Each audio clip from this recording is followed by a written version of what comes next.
না ফেরার দেশে চলে গেলেন দেশ বরেণ্য শিক্ষাবিদ বিশিষ্ট সমাজচিন্তক অধ্যাপক যতীন সরকার। বুধবার দুপুর 2:45 ময়মনসিংহ মেডিকেল কলেজ হাসপাতালে চিকিৎসাধীন অবস্থায় শেষ নিঃশ্বাস ত্যাগ করেন তিনি। মৃত্যুকালে তার বয়স হয়েছিল 89 বছর। মৃত্যুর সংবাদ ছড়িয়ে পড়তেই নেত্রকোনা জুড়ে নেমে আসে শোকের ছায়া। প্রিয় মানুষকে হারিয়ে বাকরুদ্ধ হয়ে পড়েন স্ত্রী কানন আইচ ও ছোট ভাই অধ্যাপক মতীন্দ্র সরকার।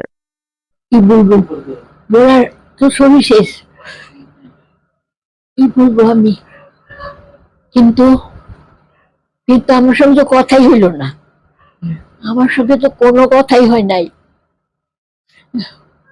কখন আসবে, কখন কথা বলবে। কিছুক্ষণ আগে সবাইকে জিজ্ঞেস করলাম কিসের মিটিং তোমাদের আজকে, জনিকে। জনি বললো আজ একটা মিটিং, কি যেন একটা মিটিং আছে। এটা বরাবরই তো হয়। আচ্ছা, আমরা তোমাদের যে সংগতি বলছি, এই তো আমার বাসায় নাই। সন্ধ্যা 7টার দিকে ময়মনসিংহ থেকে মরদেহ আনা হবে নেত্রকোনায়। রাত 8টায় কেন্দ্রীয় শহীদ মিনারে সর্বস্তরের মানুষের শ্রদ্ধা নিবেদনের জন্য রাখা হবে। পরে রাত 11টায় পৌর মহাশ্মশান ঘাটে সৎকার সম্পন্ন হবে। আজকে উত্তর আকাশের একটি ধ্রুবতারার খসে পড়ার দিন। আজকে আমাদের সর্বজন শ্রদ্ধেয় বরেণ্য বুদ্ধিজীবী অধ্যাপক যতীন সরকার আমাদেরকে ছেড়ে চলে গেছেন। এই প্রস্থান কখনোই পূরণ হবে না, কেননা উনি ছিল বাংলা সাহিত্যের তথা বাংলা ভাষাভাষী মানুষের এমন একটা জায়গা, যে জায়গায় আসলে মানুষ কথা বলতে পারত, যে জায়গায় এসে মানুষ সাহিত্য নিয়ে একটা পরামর্শ নিতে পারত। সেই জায়গাটা আজকে নষ্ট, এক পুরোপুরি উনি আমাদের রেখে চলে গেছেন। ওনার এই প্রয়াণে নেত্রকোনা সাহিত্য সমাজের পক্ষ থেকে আমরা শোক জানাচ্ছি। আমি আবার উচ্চারণ করব যে উত্তর আকাশের একটি নক্ষত্র খসে গেল। যখন আমি একদম ছোট তখন থেকে এখানে আসি, দাদুর জন্মদিনগুলোতে এসে দাদুকে যখন একটা ফুল দিতাম, দাদু ওটা এমন ভাবে নিত, তখন আমাকে সবসময় দিদার সতীন বলতো, এভাবে আদর করতো। তো এটা নিয়ে অনেক মজা করতেন, খোঁচাতেন আমাকে, বলতো যে তুই আমার সঙ্গে থাক সব সময়। স্যার আমাকে ওই যে গল্প, কবিতা, উপন্যাস থেকে প্রবন্ধ সাহিত্যে মনোনিবেশ করবার জন্য উদ্বুদ্ধ করেছেন, এবং আমি স্যারের সান্নিধ্যে এসে একেবারে আপাদমস্তকে পরিবর্তিত হয়েছি। আমি চিন্তায়, চেতনায়, আবেগে, মননে আমি পরিবর্তিত হয়েছি। এমন একটা দিন আমাদের কাছে, আকাশ বিষণ্ণ, সকাল থেকে ঝিরিঝিরি বৃষ্টি, এবং প্রকৃতিও যেন সান না থাকার ব্যথায় ব্যতীত।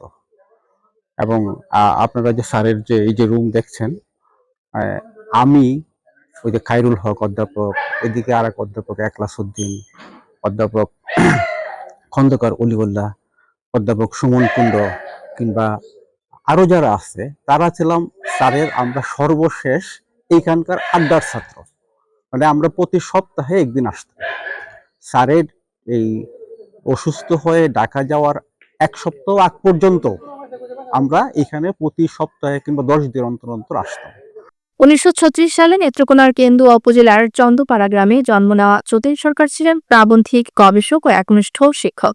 1960-এর দশক থেকে তিনি ছিলেন ময়মনসিংহের সাংস্কৃতিক আন্দোলনের অন্যতম মুখ। বাংলা একাডেমি পুরস্কার সহ পেয়েছেন অসংখ্য সম্মাননা। স্যার একটা জিনিস আমাকে বলেছিলেন যে, স্বপন, আমার জীবনে কোনো লোভ নাই টাকা পয়সা অর্থ করি, কিন্তু বেঁচে থাকার লোভ আছে। এটা আমার যতদিন বেঁচে থাকবো এই জিনিসটা। আমি তখন বলেছিলাম যে স্যার, আপনার বেঁচে থাকাটাই হচ্ছে আমাদেরকে অনুপ্রেরণা দিবে, আমাদেরকে আলোকিত করবে। স্যার যেন একটা বইয়ের মতো, আমরা বইয়ের পৃষ্ঠা উল্টালে যেরকম ভাবে স্যারকে একটা বই থেকে আমরা যেরকম জ্ঞান আহরণ করি, স্যারের প্রত্যেকটা কথা থেকে আমাদের শিক্ষার এরকম উপাদান আমরা পেয়েছি। স্যারের এই নিরলস শ্রম, চেষ্টা সাধনা ছিল ওনার শৈশব থেকেই। তিনি বলতেন যে আমি শৈশব থেকেই আমি পড়াশোনা করেছি এবং আজ অব্দি পড়াশোনাই করে চলছি। পাকিস্তানের জন্ম, মৃত্যু, দর্শন সহ বহু বইয়ে উঠে এসেছে তার যুক্তিবাদী দৃষ্টিভঙ্গি।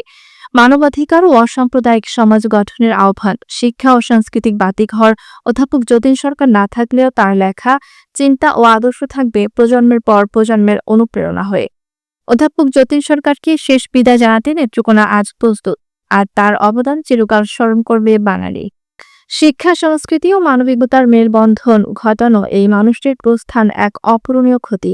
তবে তার জীবন আদর্শ আগামী প্রজন্মকে অনুপ্রেরণা যোগাবে, এমনটাই প্রত্যাশা সবার।